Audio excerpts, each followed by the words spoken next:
Hello નમસ્કાર વિદ્યાર્થી મિત્રો, ધ ડીડી અપડેટમાં તમારું સ્વાગત છે મિત્રો. હાલ ગુજરાત પોલીસ કોન્સ્ટેબલ એટલે કે LRT 2026ને ભરતી લઈને જેમાં અંદાજિત કટ ઓફ માર્ક આપણે આજ વાત કરવાની છે કે હાલમાં તેનું અંદાજિત કટ ઓફ કેટલું રહેવાનું છે તે સંપૂર્ણ માહિતી આપણે આગળ વિડીયોમાં બતાવવાની છે મિત્રો, કે કેટલું કટ ઓફ રહેશે, તેમાં બિન હથિયારી અને જેલ સિપાઈ અને SRPFનું કેટલું કટ ઓફ રહેવાનું છે. સંપૂર્ણ માહિતી આપણે આગળ વિડીયોમાં બતાવવાની છે.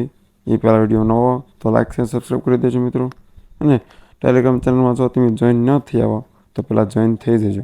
નીચે ડિસ્ક્રિપ્શન લિંકમાં તેની લિંક છે, ત્યાંથી જોઈન થઈ જજો. તો ચાલો મિત્રો વાત કરીએ ગુજરાત પોલીસ કોન્સ્ટેબલ LRT અંદાજિત કટ ઓફ કેટલું રહેવાનું છે અને કાર રિઝલ્ટ આવશે તે સંપૂર્ણ માહિતી દેખાડીએ. તો ચાલો જોઈએ. તો મિત્રો પહેલાં વાત કરીશું આપણે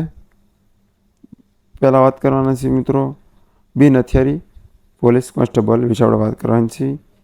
તેમાં કેટેગરી જનરલ કેટેગરીમાં 130.75 પુરુષોમાં અને મહિલાઓમાં 120, ત્યારબાદ એક્સ-સર્વિસમેનમાં 103ની વચ્ચે રહેવાની શક્યતા છે મિત્રો.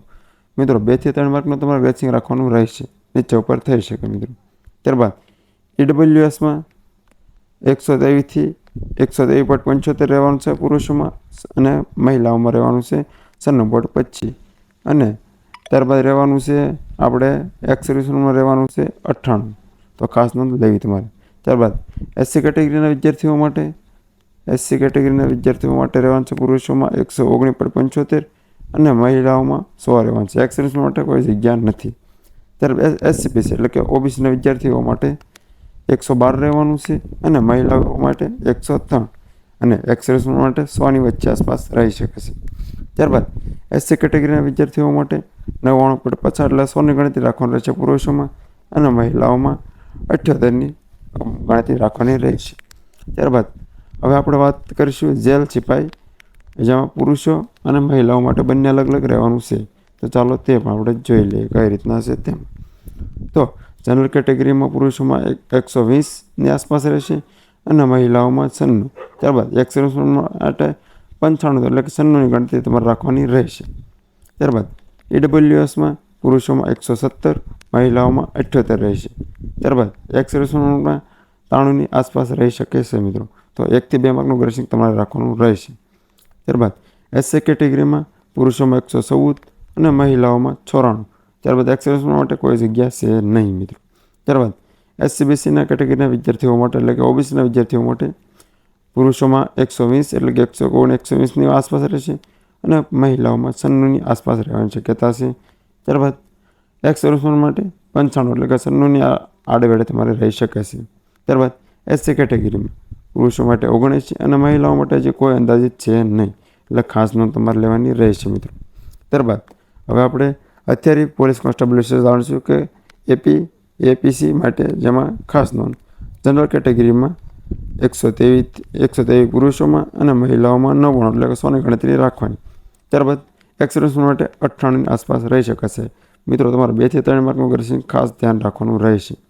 ત્યારબાદ EWSમાં તમારા પુરુષોમાં 120, મહિલાઓમાં 81, અને વિદ્યાર્થી મિત્રો એક્સ-સર્વિસમેન માટે તમારે રહેશે 95ની આસપાસ રહી શકે છે. ત્યારબાદ SC કેટેગરીના વિદ્યાર્થીઓ માટે પુરુષોમાં 116, મહિલાઓમાં 94 થી 95નો ગાળો. એક્સ-સર્વિસમેન માટે જગ્યા નથી, એટલે ખાસ નોંધ તમારે લેવાની રહેશે.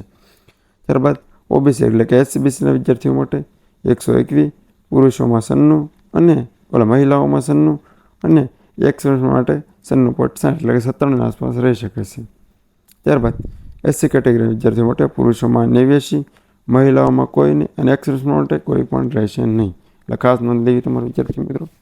ત્યારબાદ હથિયારી પોલીસ કોન્સ્ટેબલમાં એટલે કે SRPFમાં જનરલ કેટેગરીમાં 119, આમાં કોઈ ફિમેલ માટે કોઈ પણ જગ્યા રહેતી નથી, એટલે ખાસ નોંધ લેવી. એક્સ-સર્વિસમેનમાં 86 એટલે કે 27ના આડેવડે રહેશે. ત્યારબાદ EWSમાં 116 પુરુષોમાં, એક્સ-સર્વિસમેન માટે કોઈ જગ્યા નથી. SC કેટેગરી માટે 113, SCBC કેટેગરી માટે 118, અને ST કેટેગરી માટે 178. ત્યારબાદ એક્સ-સર્વિસમેનમાં OBC માટે 80ની આડેવડે રહી શકે છે મિત્રો. ખાસ નોંધ તમારે લેવાની રહેશે. આ અંદાજિત કટ ઓફ છે મિત્રો. સત્તાવાર પરિણામ અને મેરિટ યાદી જાહેર થયા બાદ જ અંતિમ કટ ઓફ જાહેર કરવામાં આવશે, એટલે ખાસ નોંધ તમારે લેવાની રહેશે મિત્રો. આ એક અંદાજિત કટ ઓફ આપવામાં આવ્યું છે, એટલે ખાસ નોંધ લેજો વિદ્યાર્થી મિત્રો, જેથી કરી તમને ખબર પડી શકે.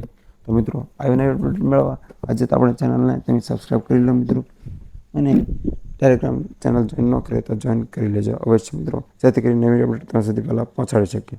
તો ચાલો મિત્રો મળીએ એક નવા વિડીયો સાથે. તો જલ્દી સબસ્ક્રાઈબ કરી દેજો.